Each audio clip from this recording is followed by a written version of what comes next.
When we go closer and closer to finish, you feel like there's good chances of winning, but there's always something that can happen before you cross the finish line, so you don't want to think about it too much, you want to keep focused. And once you go through the finish line, it's a big relief and happiness. Nice job!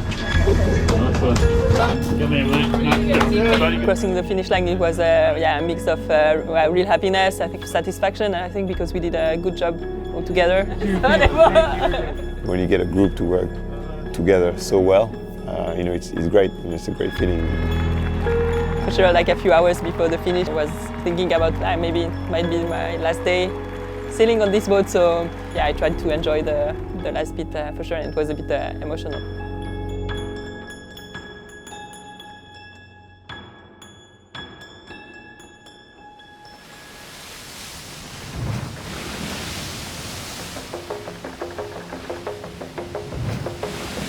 It's crazy to imagine that it took us only 7 days to sail from the US to Denmark on the monohull.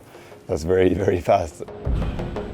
My role is always to try to make the boat fast. That's really something I enjoy and I like to do. And for sure, when we had a collision, it changes a bit the thing because as well we didn't know if something was damaged and could affect the speeds of the boat. And also we had 2 people down for a bit.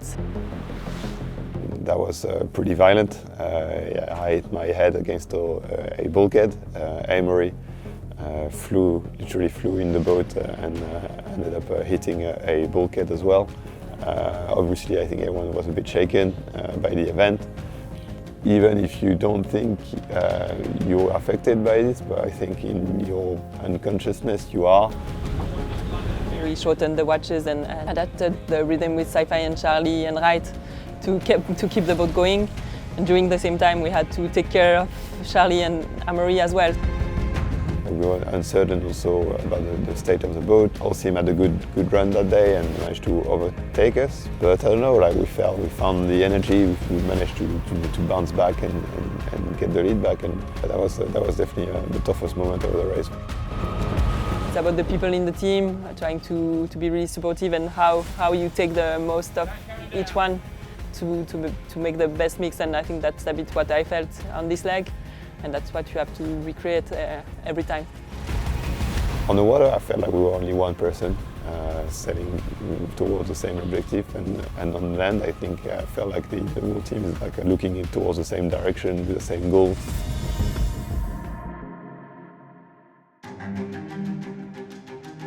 Navigationally, this could be the most difficult leg that we've done to date. It's going to be really difficult, different kind of sailing, coastal in nature, very little sleep, a lot of tactical decision making, difficult navigation. You just got to be on it. You just got to be on it the whole time. So we have to be more focused than we ever have been. As a group, you're trying to be comfortable in uncomfortable situations. Change is not a bad thing, and it's something that we've welcomed over the course of these last couple legs. We did some sailing with Franck in the pre-race period. Everything about the man screams performance.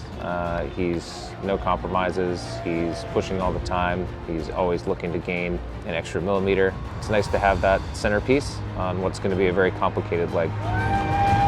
We've been spending the last couple days making sure we're mentally and physically ready to go, because it's going to be a sprint. There's really no rest until you get to the top of Denmark and you're pointed at the Hague.